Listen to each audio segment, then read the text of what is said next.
ETV YouTube channels లో మీ వ్యాపార ప్రకటనల కోసం ఈ నంబర్కి కాల్ చేయండి.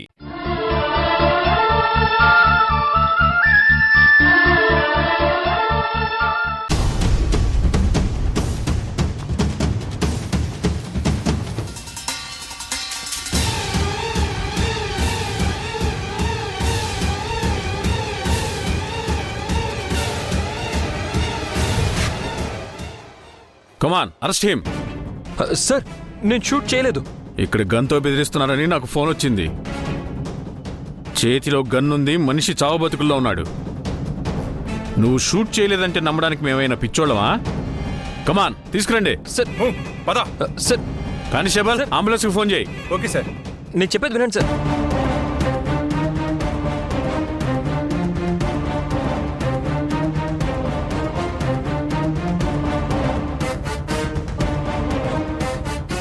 సార్,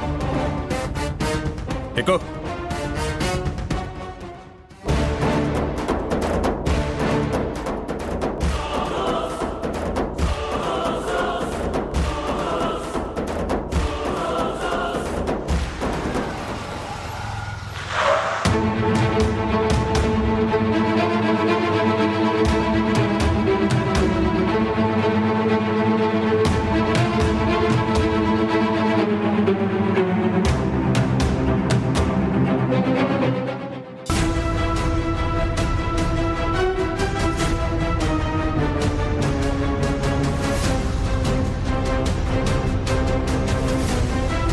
వీణా, నువ్వు కరెక్ట్గానే విన్నావా?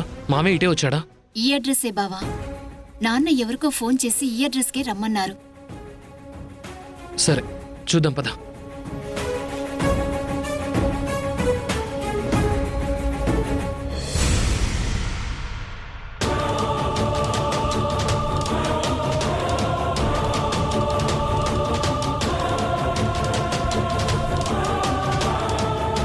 వీణా, లోక్నాథ్ గారు ఇక్కడుందేంటి?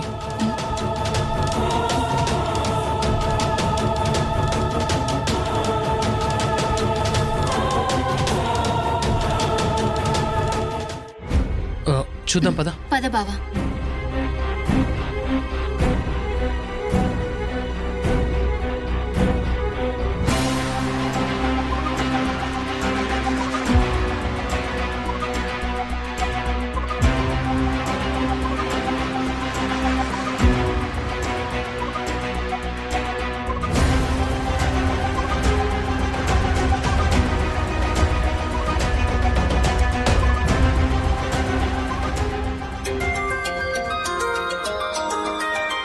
అమ్మా, సాత్విక్, ఎక్కడున్నావురా? నేను వీణ బయటకొచ్చామమ్మా. మీ మావయ్య కూడా మీతో ఉన్నాడా? లేడమ్మా, తను వేరే పని మీద వెళ్ళాడు. ఏమ్మా, మామయ్యతో ఏమైనా పనుందా? తనకి చాలా కాలం నుండి నేను రాఖీ కట్టలేదు. 12 ఏళ్ళు జైల్లోనే ఉన్నాడు కదరా. ఈ సంవత్సరం రాఖీ కడదామని అన్నయ్యకి ఫోన్ చేస్తుంటే కలవట్లేదు. నువ్వు చెప్తావేమోనని. సరే అమ్మా.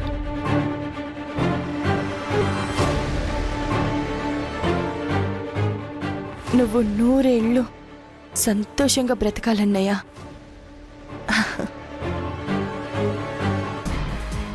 ఏ అన్నా చెల్లెల్ని ప్రేమించినంతగా నన్ను ప్రేమించావు.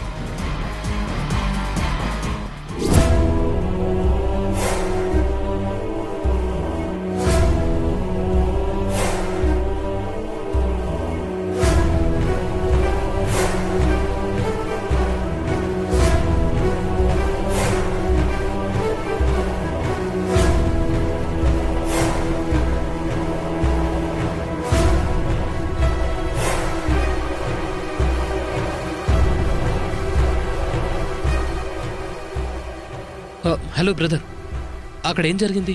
పెద్ద ఆయన ఎవరో షూట్ చేశారండి. హాస్పిటల్కి తీసుకెళ్తున్నారు.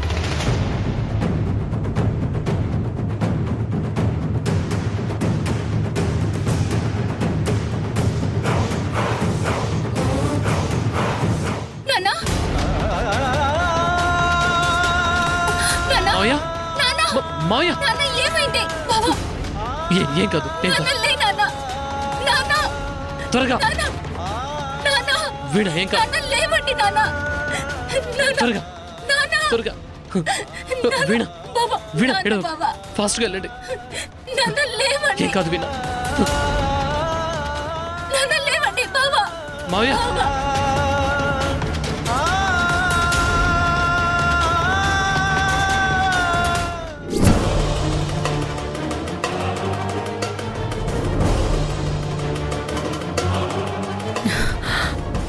వేదా వాళ్ళు కలుసుకుంటానన్న చోటిదేనా?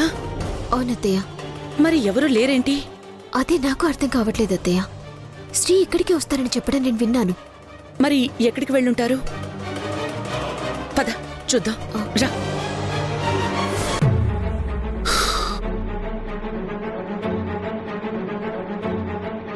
ఏంట్రా వాడు ఇంకా ఫోన్ చేయలేదు? నువ్వే ఫోన్ చేసి పని ఏందో లేదు కనుక్కో. రే వాడక్కడ ఏ పరిస్థితిలో ఉన్నాడు? ఇప్పుడు మనం ఫోన్ చేస్తే ప్రాబ్లం అవుతుంది. అయినా ఇలాంటి విషయాల్లో ఫోన్ కాంటాక్ట్ లేకపోవడమే మంచిది. ఇప్పుడు ఎలా రా? పని అయిందో లేదో మనకు ఎలా తెలుస్తుంది? డబ్బు తీసుకుని వాడు జంప్ అయిపోయాడేమో. లేదురా, అలా జరగదు. వాడొక ప్రొఫెషనల్ కిల్లర్. వాడికో పని అప్పగిస్తే తప్పకుండా పూర్తి చేస్తాడు, అంతేగాని మోసం చేయడు. ఛ, రాబందులాగా ఒక వ్యక్తి చావు కోసం ఎదురు చూసే పరిస్థితి వచ్చిందిరా. ఛీ, this is not my character. Share మార్కెట్తో చెస్ ఆడుకోవడం, ప్రత్యర్థులతో మైండ్ గేమ్ ఆడుకోవడం నా అలవాటురా. అటువంటిది ఒక మామూలు మనిషిని ఏం చేయలేక మర్డర్ చేయించే పరిస్థితికి దిగజారిపోయాను. ఈరోజు వాడిని చంపిస్తున్నానని నువ్వు ఫీల్ అవుతున్నావు, కానీ వాడు బ్రతుకుంటే ఎప్పటికైనా ప్రమాదమే. వాడికి నీ మీద పగుంది. అప్పుడు చెల్లెల కోసం నిన్ను చంపాలనుకున్నాడు. ఈరోజు నువ్వు వాడిని జైలుకు పంపించావన్న కక్ష కూడా వాడి మనసులో ఉంది. ఈరోజు బ్లాక్మెయిల్ చేసిన వాడు రేపు ఇంకేదో చేయడని ఏంటి నమ్మకం? కరెక్ట్ మోహన్. నాలాంటి బిజినెస్ మ్యాగ్నెట్ ఒక హంతకుడిగా మారడం ఏంటా అనుకున్నాను, కానీ ఇటువంటి పరిస్థితుల్లో అది తప్పదురా. చూసావా, ఎంత బలవంతుడికైనా ఒక చిన్న బలహీనత ఉంటే అది ఎలా టెన్షన్ పెడుతుందో. అసలు నా లైఫ్లో పార్వతి, ఆ కుటుంబం లేకపోతే నా చుట్టుపక్కలకైనా ఆ రఘురామ్ గాడు వస్తాడా? అందుకే అంటారా, బలవంతుడంటే తన బలాన్ని చూపించేవాడు కాదు, తన బలహీనతల్ని బయటపడకుండా చూసుకునేవాడు అని. ఓకే ఓకే, కాసేపు నువ్వు రిలాక్స్ అవ్వు. దా కూర్చో.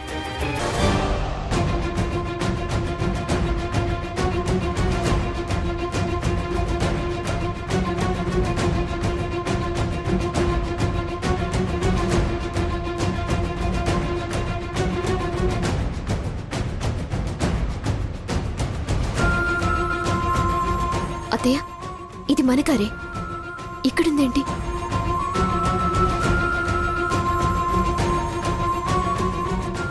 జనం ఉన్నారేంటి?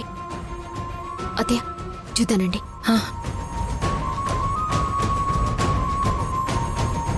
అమ్మమ్మ ఆగండి. ఎక్కడికి వస్తున్నారు? ఇక్కడ రావద్దు. వెళ్ళిపోండి, వెళ్ళిపోండి. జరగండి జరగండి జరగండి జరగండి. ఏమైందండి? ఇక్కడ ఇంతకు ముందే పెద్ద గొడవ జరిగిందమ్మా. ఒక కుర్రాడు ఒక పెద్ద ఆయన్ని గన్తో షూట్ చేశాడు.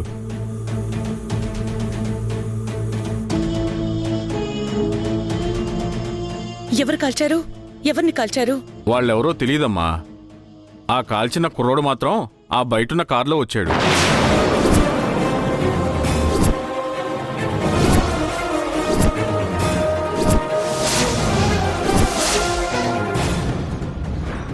ఆ కుర్రాడు ఎందుకు కాల్చాడో కూడా తెలియదు. మేము వచ్చేసరికి బుల్లెట్ తగిలిన మనిషిని అంబులెన్స్లో ఎక్కించారు. కాల్చిన కుర్రాడిని పోలీసులు అరెస్ట్ చేసి తీసుకెళ్లారు. దేవుడా, అది శ్రీ కాకూడదు.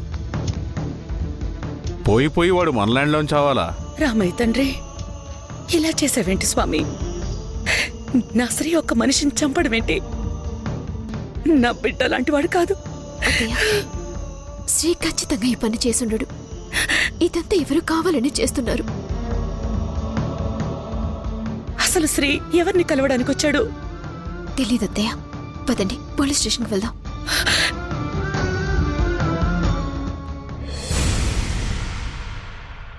నగరంలో పట్టపగలు కాల్పు. రఘురామ్ అనే వ్యక్తిని ఒకతను గన్తో షూట్ చేశాడు. చావు బతుకుల మధ్య ఉన్న రఘురామ్ని హాస్పిటల్కి తరలించారు. రఘురాం బతకడం కష్టమని డాక్టర్స్ చెప్తున్నారు. మిగిలిన వివరాలు మా ప్రతినిధి నిఖిల్ కుమార్ వర్మ చెప్తారు.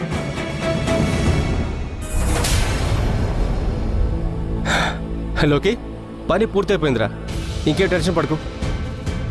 కానీ వాడు ఇంకా చావలేదురా, హాస్పిటల్లో జాయిన్ చేశారు. మనవాడు కాల్చాడంటే బ్రతికే ఛాన్సే లేదు. రిలాక్స్ అయిపో.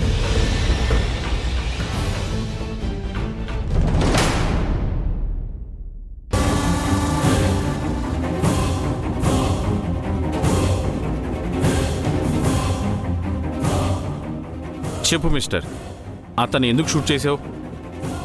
అతనికి నీకు పాత పగలేమైనా ఉన్నాయా? లేదు సార్, నేను షూట్ చేయలేదు. చూడు, ఇంకా అబద్ధాలు చెప్పి తప్పించుకోలేవు. మేము వచ్చేసరికి నీ చేతిలో గన్నుంది, నీ ముందు రక్తపు మడుగులో ఒక వ్యక్తి ఉన్నాడు. ఇంకా నేను షూట్ చేయలేదంటావేంటి? సార్, నేను గన్తో బెదిరించాను, అంతవరకు ఒప్పుకుంటాను. కానీ నేను అతన్ని షూట్ చేయలేదు. అసలు మీరు గన్ ఎందుకు తెచ్చారు? ఇది మీకు ఎక్కడిది? సార్, అది నా రివాల్వరే, దానికి లైసెన్స్ కూడా ఉంది. లైసెన్స్ ఉన్నంత మాత్రాన మీరు దాన్ని ఎక్కడ పడితే అక్కడ యూజ్ చేయకూడదు. సార్, నేను అతన్ని చంపాలని ఆ గన్ని తీసుకెళ్ళలేదు, కేవలం బెదిరించాలి అనుకున్నాను. గన్తో బెదిరించడం కూడా నేరమే. అసలు ఏం జరిగిందో చెప్పండి. సార్, అతను నన్ను ఆ పార్క్ దగ్గరికి రమ్మని చెప్పాడు. నేను ఎందుకైనా మంచిదని గన్ తెచ్చుకున్నాను, అంతే తప్ప అతన్ని చంపే ఉద్దేశం నాకు లేదు. ఇదంతా సినిమా కథలా ఉంది. అసలు అతను ఎందుకు బెదిరించాలనుకున్నారు? అతను నా చేతిలో డాక్యుమెంట్స్ లాక్కొని పారిపోతుంటే రివాల్వర్తో బెదిరించాను, అంతే. ఈలోగా ఎవరో అతన్ని షూట్ చేశారు. నేను ఆ డాక్యుమెంట్స్ కూడా చూశాను. అవేవో ఫైనాన్స్ డాక్యుమెంట్స్లా ఉన్నాయి. అవును సార్, మాకు చాలా బిజినెస్లు ఉన్నాయి, అవి వాటికి సంబంధించినవే. సరే సరే, అవన్నీ నాకు అనవసరం. అసలు అతన్ని ఎందుకు షూట్ చేశావో చెప్పు. సార్, మీరు మళ్ళీ మళ్ళీ అక్కడికే వస్తున్నారు. నేను అతన్ని షూట్ చేయలేదు. కావాలంటే నా గన్ చెక్ చేసుకోండి, అందులో 6 బుల్లెట్స్ ఉంటాయి. అది చూద్దాం.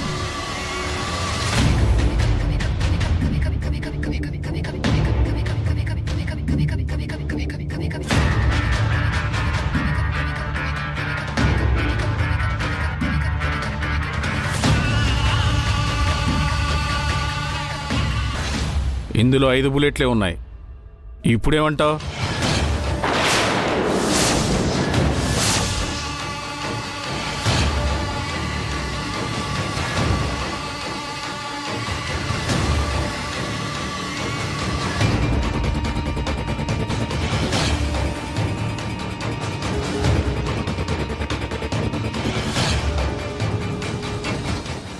ఇప్పుడేమంటావు మిస్టర్? ఈ గన్ నీది, దీంట్లో ఒక బుల్లెట్ లేదు. ఇది ఎలా జరిగిందో నాకు అర్థం కావడం లేదు. ఆ బుల్లెట్స్ నేనే లోడ్ చేశాను. ఆ బుల్లెట్ ఎలా మిస్ అయిందో నాకు తెలియదు సార్. అదేం మిస్ అవ్వలేదు మిస్టర్. నువ్వు ఎవరినైతే షూట్ చేశావో అతని శరీరంలోనే ఉండి ఉంటుంది. ఖచ్చితంగా నువ్వే షూట్ చేశావు. లేదు సార్. కానిస్టేబుల్, ఎఫ్ఐఆర్ ఫైల్ చేయండి, ఇతని సెల్లో వేయండి. సార్ రండి సార్, రండి సార్, నేనేం చేయలేదు సార్. మావయ్య, కమాన్ క్విక్, త్వరగా తీసుకురండి. మావయ్య, నాన్న, నాన్న లేవండి నాన్న, మావయ్య, నాన్న, నాన్న, మావయ్య, నాన్న, మావయ్య, తీసుకురండి. మావయ్య, నాన్న, నాన్న, నాన్న. ఈశ్వర పరమేశ్వర చూడరా, ఎటు చూడరా,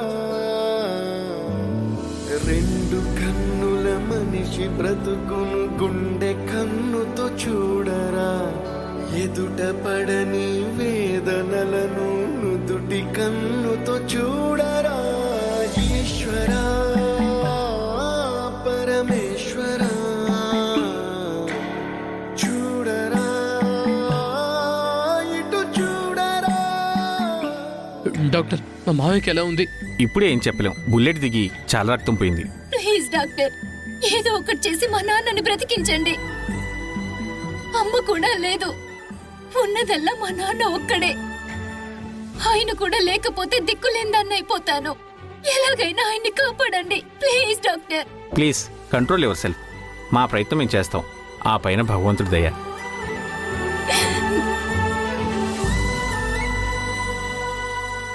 మేమేం పాపం చేశాం బావా? వాళ్ళ కుటుంబానికి ఏం అన్యాయం చేశాం? లోక్నాథ్ వల్ల మా అమ్మ చనిపోయింది. ఇప్పుడు వాళ్ళ కొడుకు ఇంత దారుణానికి ఒడికట్టాడు. మా నాన్న ప్రాణాల మీదకి తీసుకొచ్చాడు. వీణా, నాన్న, మామయ్యకి ఏం కాదు. మామయ్య ఉక్కు మనిషి. ఆ బుల్లెట్ ఆయన ఏం చేయలేదు. లేదు, నాకు ధైర్యం చెప్పడానికి అలా మాట్లాడుతున్నావు. చాలా బ్లడ్ పోయిందని డాక్టర్ చెప్పారు. వీణా, కంగారు పడకు. డాక్టర్స్ ఏం దేవుళ్ళు కాదు. ప్రజెంట్ పరిస్థితి మాత్రమే డాక్టర్స్ చెప్పారు. బుల్లెట్ తీసిన తర్వాత పరిస్థితి మారిపోతుంది. నిజంగానా బావా? నాన్నకేం కాదు కదా? ఏం కాదు వీణా. ఈ ఆపరేషన్ అవగానే మామయ్య లేచి కూర్చుంటాడు.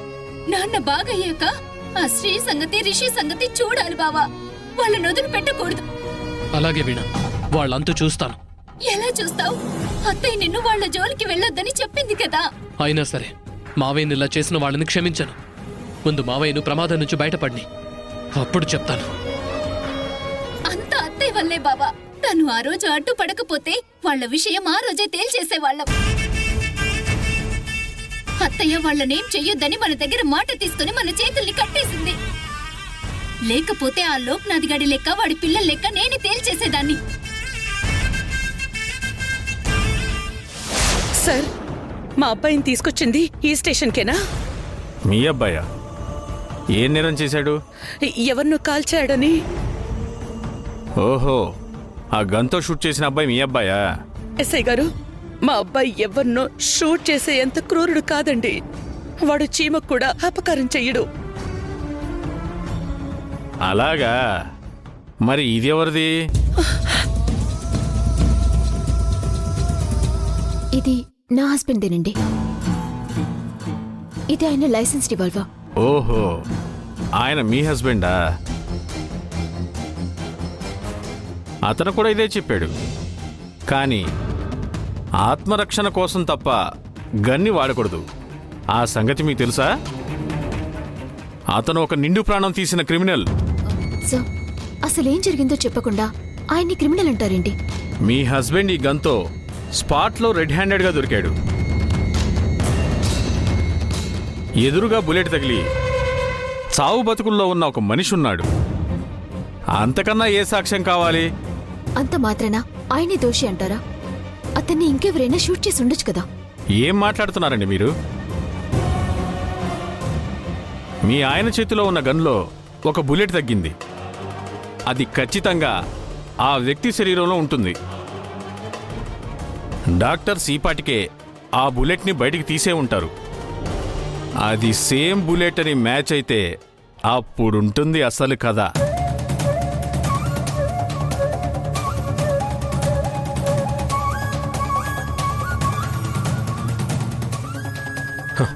అమ్మా, అమ్మా, శ్రీ సార్, ఒక్కసారి మా అబ్బాయితో మాట్లాడచ్చా? రూల్ ప్రకారం ఎలవ్ చేయకూడదు, కానీ మిమ్మల్ని చూస్తుంటే జాలేస్తుంది. వెళ్ళండి. పదమ్మా. శ్రీ శ్రీ శ్రీ శ్రీ అమ్మా, వేద, ఇక్కడికి ఎందుకు వచ్చారు? శ్రీ, ఏంట్రా ఇదంతా? అమ్మా, నీ కొడుకు ఒక మనిషిని కాల్చి చంపేంత దుర్మార్గుడు అని నువ్వు అనుకుంటున్నావా? తెలుసు శ్రీ, నువ్వు నా రక్తం రా, నా పెంపకం. నీ మీద నాకు నమ్మకం ఉందిరా. అమ్మా, నాకేం తెలీదమ్మా. ఎక్కడో ఏదో తప్పు జరిగింది. ఇదంతా నేనే చేశానని అరెస్ట్ చేశారు. ముందు మీరిక్కడి నుంచి వెళ్ళిపోండి. శ్రీ, నీ గన్లో బుల్లెట్ మిస్ అయిందని ఎస్ఐ గారు అంటున్నారు. వేదా, ఇవన్నీ మాట్లాడడానికి ఇది కరెక్ట్ ప్లేస్ కాదు. మీరు వెంటనే ఇంటికి వెళ్ళిపోండి. అది కాదు శ్రీ. అమ్మా నువ్వెప్పుడు పోలీస్ స్టేషన్ గుమ్మం ఎక్కిందే లేదు. నా కోసం నువ్వు ఇలా రావడం నాకు చాలా బాధగా ఉందమ్మా. మీరిద్దరూ ఇక్కడి నుంచి వెళ్ళిపోండి. శ్రీ కాసేపు మాట్లాడిపో. వద్దు వేదా, ఇక్కడ మనం మాట్లాడుకునేది ఏమీ లేదు. అమ్మని తీసుకొని వెళ్ళిపో. మేడం, టైం అయిపోయింది, మీరు బయలుదేరండి.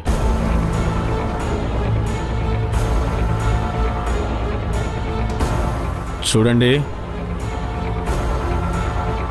హాస్పిటల్లో ఉన్న అతని ప్రాణాలు పోకూడదని దేవుడికి దండం పెట్టుకోండి. అతని ప్రాణాలు పోతే మాత్రం మీ వాడికి ఉరిశిక్ష తప్పదు.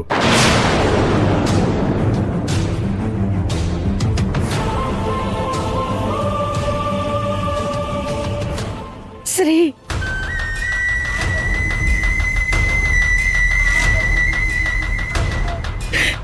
అమ్మా అత్తయ్య అత్తయ్య అమ్మా అత్తయ్య అమ్మా అమ్మా అత్తయ్య అమ్మా అమ్మా అత్తయ్య అమ్మా ఏమైందమ్మా? అమ్మా అత్తయ్య అమ్మా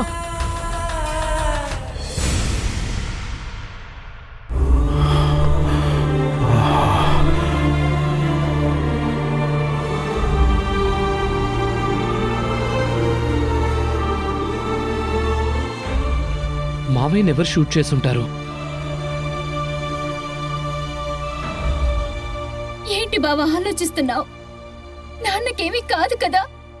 లేదు వీణ, మావయ్యకేం కాదు.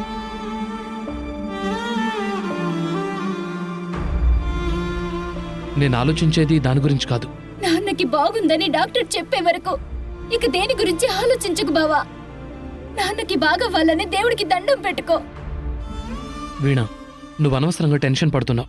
మావయ్యకేం కాదు, నా మాట నమ్ము.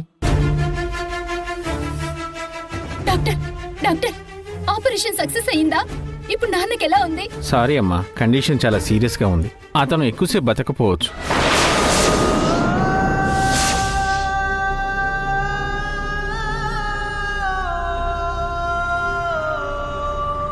సారీ కార్తిక్ గారు, హీ ఈజ్ నో మోర్.